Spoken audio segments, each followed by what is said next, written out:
तो गाली दे रहे थे, तब जो जरूरत पड़ गई तो उन्हीं के आगे जाके किटने जोक दिए कि हाँ जी तुसी आ जाओ माई बाप। एक बड़ा रीसेट हो रहा है रीजन में। इंडिया जो है अब एक स्ट्रेटेजिक पार्टनर बन गया है मिडिल ईस्टर्न पावर्स का। I think Pakistan stands isolated. Pakistan काफी आइसोलेट हुआ है और अपने ही दलदल में हम रोज अपने ही ऐसे अंदर करके अपनी गिरबान को पूरा दिन झांकते रहते हैं। जिस तरह वो लग रहा है कि एक कमजोर वजीर आजम है, क्या एक कमजोर वजीर आजम, तारड़ साहब ये भी बताइएगा हमें, क्या एक कमजोर वजीर आजम जो है वो दुनिया के बाकी ममालिक से बात कर सकेगा? वो नरेंद्र मोदी से बात कर सकेगा? फिर आप क्यों जाके मिन्नतें कर रहे हैं? दुनिया को बता रहे हैं कि हम कमजोर हैं। नेशनलिज्म वो अगर कहीं से आपको मिल जाए, मेरे जैसा बंदा जब बात करता है आपको मोदी साहब की मिसाल लेता है तो गले पे आएंगे, कहते और आधा एजेंट है। लेकिन मैं ये कहता हूं कि तो और तो ले लो यार तुझे। साहब, प्रधानमंत्री नरेंद्र मोदी की लीडरशिप के अंडर भारत मिलिटरीली रिस्पॉन्ड करने के लिए, यानी कि फौज के थ्रू रिस्पॉन्ड करने के लिए भारत कंफर्टेबल हो गया। भारत कह रहा है यार तुम कोई गलत काम करोगे ठोक देने के बाद। पाकिस्तान पर चाइना का 16 आधा एजेंट है। लेकिन मैं ये कहता हूं कि तो और तो ले लो यार तुझे। नेशनलिज्म किसी और जगह से ले लें, खरीद लें आप। लेकिन उसके बगैर ना आपकी करप्शन खत्म हो सकती है, ना टेररिज्म खत्म हो सकता है। आपको पाकिस्तानी बनने की कोशिश करनी चाहिए। कोशिश करें आप पाकिस्तानी बन जाए और कोशिश करें पाकिस्तान की बुनियाद रखने का। यही आपका हाल है। वो और बात है कि एक तरफ गाली दे रहे थे, तब जो जरूरत पड़ गई तो उन्हीं के आगे जाके किटने जोक दिए कि हाँ जी तुसी आ जाओ माई बाप। पहले गालियां दे रहे थे कि माई बाप जो है उनकी ऐसी तैसी, स्लेवरी और ये वो, और अब उसी माई बाप के बाद पहुंच गए। But then give them credit कि यू टर्न के तो मास्टर हैं और सियासतदान होते ही हैं। साहब, प्रधानमंत्री नरेंद्र मोदी की लीडरशिप के अंडर भारत मिलिटरीली रिस्पॉन्ड करने के लिए, यानी कि फौज के थ्रू रिस्पॉन्ड करने के लिए भारत कंफर्टेबल हो गया। भारत कह रहा है यार तुम कोई गलत काम करोगे ठोक देने के बाद। भारत ने सर्जिकल स्ट्राइक्स करी, भारत ने बालाकोट करा। इसीलिए आतंकवाद के जो बड़े वाकये एक जमाने में आम होते थे कि इतने ये मार दिया, ये कर दिया, ये बम फोड़ दिया, वो बिल्कुल ना के बराबर हो गए।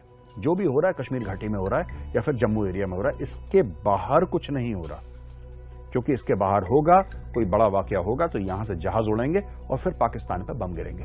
ये बात तय है। अब मैटर क्या है मैं आपको बताता हूं दोस्तों। ये जो 2-3 बातें इस इंटेलिजेंस रिपोर्ट ने बोली हैं, जरा इसमें या इसको लेके पाकिस्तान में थोड़ी सी एक जिसको कहते हैं कि पाकिस्तान अपना जस्टिफिकेशन देने की कोशिश कर रहा है। एक बड़ा रीसेट हो रहा है रीजन में। इंडिया जो है अब एक स्ट्रेटेजिक पार्टनर बन गया है मिडिल ईस्टर्न पावर्स का। ये एक स्ट्रेटेजिक पिवट हो रहा है और पाकिस्तान भी साथ साथ एडजस्ट करने की कोशिश कर रहा है। तो बहुत ग्रेट पावर पॉलिटिक्स जिसे कहते हैं, चीन उस तरफ, अमेरिका इस तरफ, इंडिया इस तरफ, सऊदी इस तरफ, ये जो मिडिल पावर्स भी हैं ग्लोबल साउथ की, ये भी चेंज कर रही है। मगर पाकिस्तान और पाकिस्तानियों को टाइम ही नहीं मिलता। I think Pakistan stands isolated. Pakistan काफी आइसोलेट हुआ है और अपने ही दलदल में हम रोज अपने ही ऐसे अंदर करके अपनी गिरबान को पूरा दिन झांकते रहते हैं।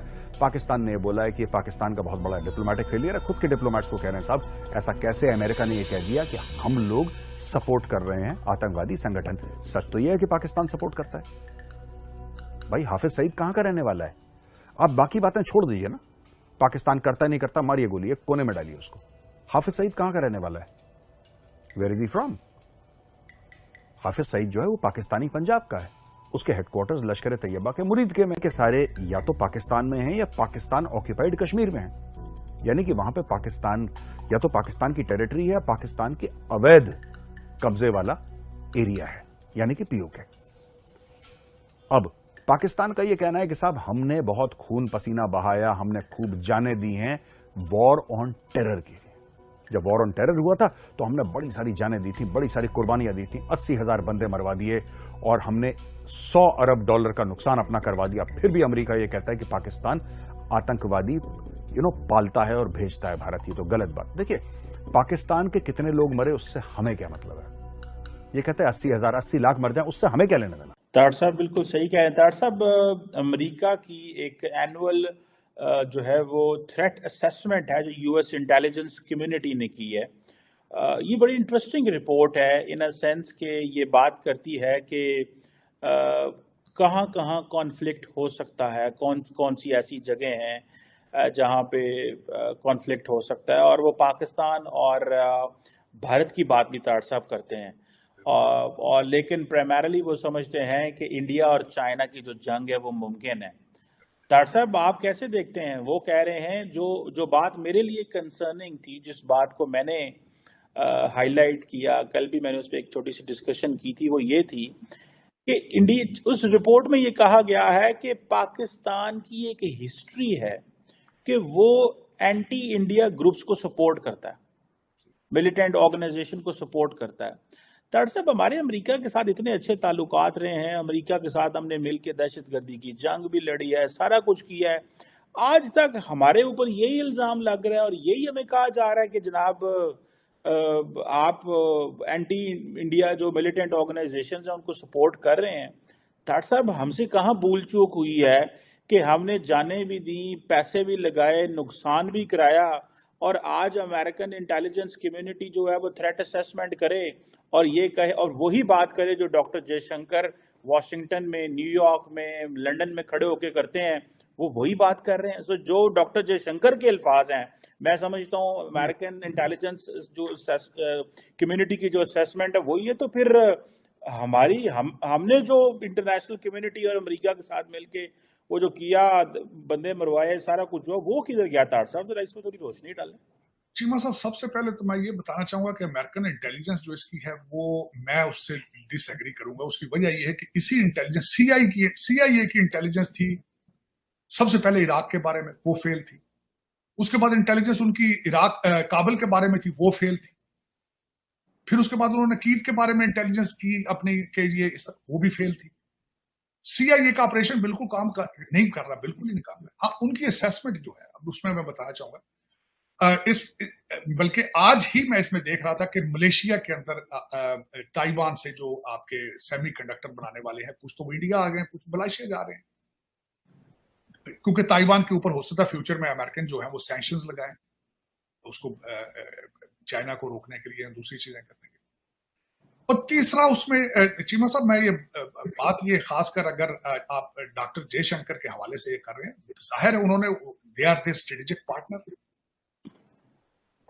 वो उनके साथ उनका इन्फ्लुएंस है। मैं हमेशा बार बार ये कहता हूं कि वॉशिंगटन DC में इस वक्त भारत का इन्फ्लुएंस इजराइल के बाद दूसरा सबसे स्ट्रांग लॉबी जो है भारत की है, तो जाहिर है वो उनकी गीत ही गाएंगे, उनकी बातें करेंगे। पाकिस्तान पर चाइना का $69 बिलियन डेट है और पाकिस्तान इससे कैसे निकलेगा? इस ट्रैप से, इस डेट से पाकिस्तान कैसे निकल पाएगा? ये तो जनरेशन्स की जनरेशन्स देती रहेंगी, नस्लों की नस्लें देती रहेंगी, तब भी आपसे निकल नहीं पाएंगे।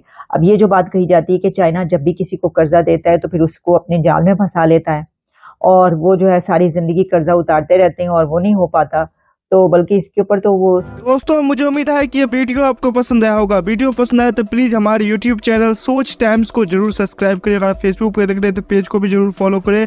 मैं आपको बता तो सोच टाइम के साथ आप लोग हर दिन एक खबर को देखेंगे। यहाँ पे आपको काफ़ी सारे अलग अलग टॉपिक को कवर किया जाता है, जहाँ पे हम पाकिस्तानी मीडिया रिएक्शन, अगर कोई भी इंडिया में घटना घटे उस पे हो या फिर यहाँ पे इंडिया में कोई घटना घटे तो उसके रिलेटेड भी वीडियो डालते हैं। उसी के साथ साथ हमारे इस चैनल पे आपको कई सारे शो देखने को मिलते हैं, जैसे सोच टाइम बुलेटिन, जहाँ पे पूरे दिन में कोई भी घटना घटता है तो उसको हम प्रॉपर आपको एक्सप्लेन करके समझाएंगे। और उसी के साथ साथ मैं आपको बता दूँ, आपको यहाँ पे सोच टाइम शो देखने को मिलता है जो कि रोज़ आपको शाम को देखने को मिलेगा। उसी के साथ साथ आपको कई सारे जैसे हिस्टोरिकल टॉपिक हो या फिर हो यहाँ पे डेली का सैटरडे लेट नाइट शो, जहाँ पे सोशल मीडिया पे चलने वाले कोई भी ट्रेंडिंग टॉपिक के बारे में बात करेंगे। ये काफ़ी ज़्यादा हमारा जो चैनल है वाइब्रेंट होने वाला है, काफ़ी बेहतरीन आपके लिए ऑप्शन होगा। तो हमारे चैनल को एक बार जरूर विजिट करेगा। आप ये वीडियो यहाँ तक देख रहे हैं, एक बार जरूर सोच टाइम को विजिट करें और सब्सक्राइब करें। इस चैनल को आप सब्सक्राइब करने के बाद मेरे हिसाब से और किसी भी चैनल को आपको सब्सक्राइब करने की जरूरत नहीं है, क्योंकि यहाँ पे आपको हर एक टॉपिक के रिलेटेड वीडियो देखने को मिल जाएगा। तो प्लीज़ सोच टाइम्स को जरूर सब्सक्राइब करें।